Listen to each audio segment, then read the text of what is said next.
It was just past midnight when the old house creaked in that peculiar way it always did before a storm.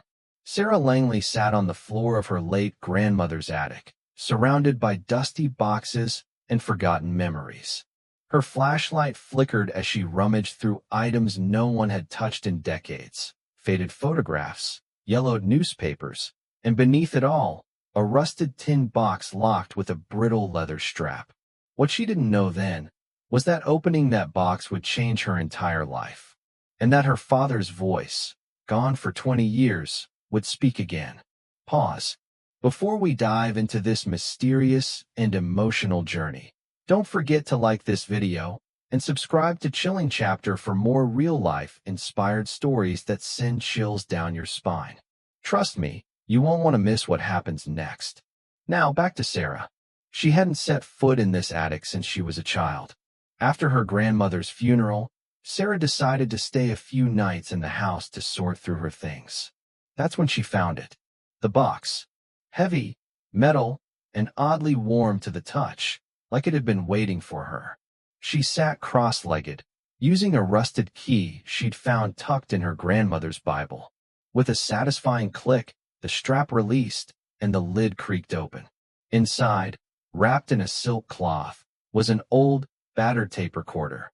A reel-to-reel, something straight out of the 70s.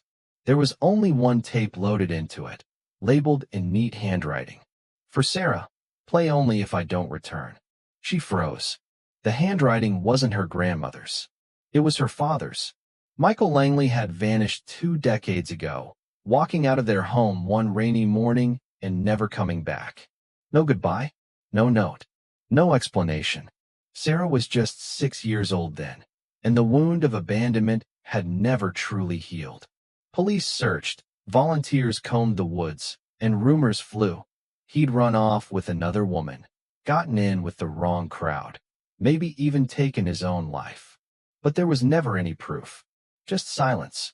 And now, his voice might be trapped in this box. Her fingers trembled as she pressed the play button. The reels began to spin. Static filled the room. And then, "Sarah, my sweet girl," the voice said. She gasped. Even after all these years, she knew that voice. Soft, warm, careful. "If you're hearing this, then I didn't make it back. I can only imagine how confused you must be. But please know, I never wanted to leave you." Sarah's heart clenched. Her mouth went dry.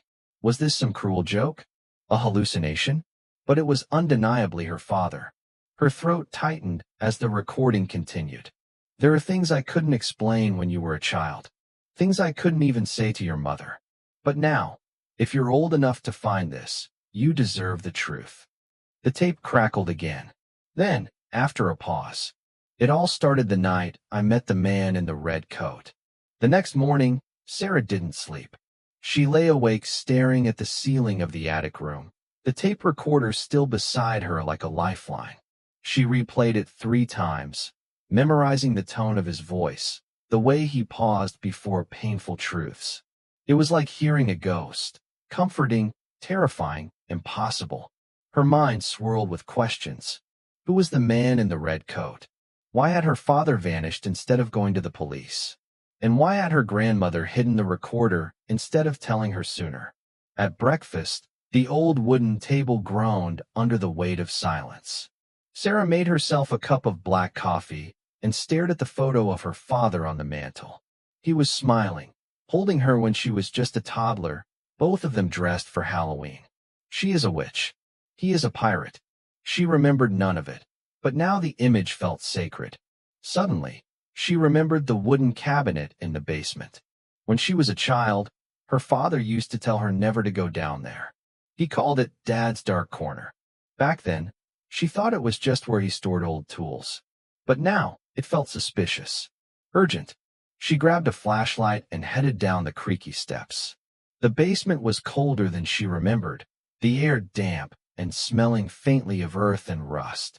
At the far end of the room stood the old oak cabinet. She pried it open. At first glance, it looked like nothing, just shelves of old screwdrivers, tangled extension cords, and an oil-stained rag. But behind a thin wall of plywood, something glinted. She pulled at it, It was a metal lockbox, the same size as a shoebox. Taped to the top was another note. For Sarah, after the tape. Inside were newspaper clippings, grainy photographs, and a small, leather-bound notebook. One article was titled, "Local Man Claims Strange Encounter in Black Hollow Woods." The man in the photo was her father, and the article was dated 3 weeks before he disappeared. The story was vague, some account of lights in the sky, voices in the trees, and a man in a red coat with no face. The reporter had written it off as drunken rambling. But Sarah knew her father wasn't a drinker, and he certainly wasn't a liar. The notebook, though, that's where the real horror began. Her father had documented everything. The entries started normal enough. March 3rd, saw the man in the woods again. Same red coat. He watched me for over an hour. Never moved. March 6th, the lights came again. Green this time. Silent. They hovered above the trees. My ears rang for hours after. March 9th, I think they've been inside the house. Sarah said she saw someone in her room. She thought it was a dream, but I found footprints outside her window. Bare feet. In the snow. By the time she got to the last page, Sarah was shaking. March 14th, I have to go? I think they're after me now. If they find this, they'll come for Sarah. I hope this buys her time. Sarah clutched the notebook to her chest, her entire body frozen. Her father didn't leave because he wanted to. He left because something was coming for him, and maybe for her. The attic, the tape, the basement, it wasn't just memories anymore. It was a warning, and the man in the red coat wasn't finished yet. The rain hit the windows like soft bullets, rhythmic and persistent. Sarah sat cross-legged on the attic floor again, the open notebook on her lap, the tape recorder humming beside her. The smell of old paper, dust, and aged wood filled her senses, but all she could think about was the voice. Her father's voice. She had listened to it a dozen times now. She knew every crack in it, every pause. And still, it chilled her to the bone. But the notebook, that was worse. The pages felt alive, each entry darker than the last. It wasn't just paranoia. There was a pattern, a timeline. Her father had been trying to track something, not just run from it. And it all centered around one place. Black Hollow Woods. It lay just outside of town. A thick forest everyone avoided unless they had to drive through. Even as a child, Sarah remembered her father warning her to stay away. Something about it always felt wrong. Like it watched you. Like you didn't belong there. She never questioned why. Until now. That evening, Sarah visited the town library, hoping to find local records. Anything connecting Black Hollow to the disappearance. The place was nearly empty, the old librarian at the desk raising an eyebrow as she walked in. "I'm looking for old articles about Black Hollow Woods," she said. The woman paused, then pointed. "Back wall. Archives. But if you ask me, that forest has taken more than it's given." Sarah blinked. "What do you mean?" The woman leaned closer. "Disappearances. Strange sightings. Missing hikers. Even before your time. People say it's cursed." The archive room was cold and dusty. Yellowing newspapers were stuffed into binders labeled by year. She searched around the time her father vanished and gasped. 3 other people had gone missing within a 6-month span. 2 men, 1 woman.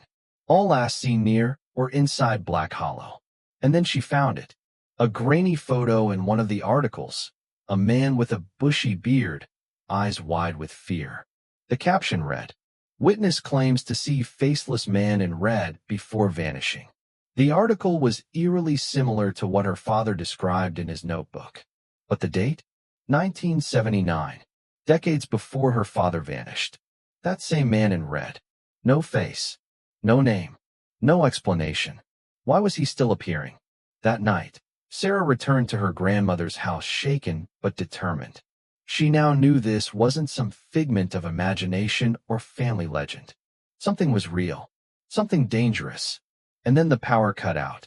Just like that, the house went silent. She stood in the hallway, heart pounding, the dark swallowing everything around her. Only the storm outside whispered through the cracks in the windows. Suddenly, a creak. From the basement. The air turned icy. Sarah gripped the flashlight on the table and crept down the stairs. Each step echoed louder than the last. The shadows were thick, clinging to the corners. When she reached the cabinet where she'd found the notebook, she noticed something new. The metal lockbox had moved. It was now on the floor, its lid half open, and there was another cassette tape inside. No label, no note, just a blank black tape. She swallowed hard and brought it upstairs. Her fingers hovered over the play button. Then she pushed it. Static again. Then, breathing. Then her father's voice. But this time, it was different. Broken.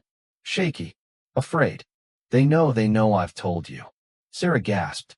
Her heart slammed against her ribs. They're watching. Listening. If you're hearing this, leave. Burn everything. Don't let them find you too. Then came a piercing shriek. Not human. The sound of static screamed, followed by a low rumble, and then silence. The tape ended.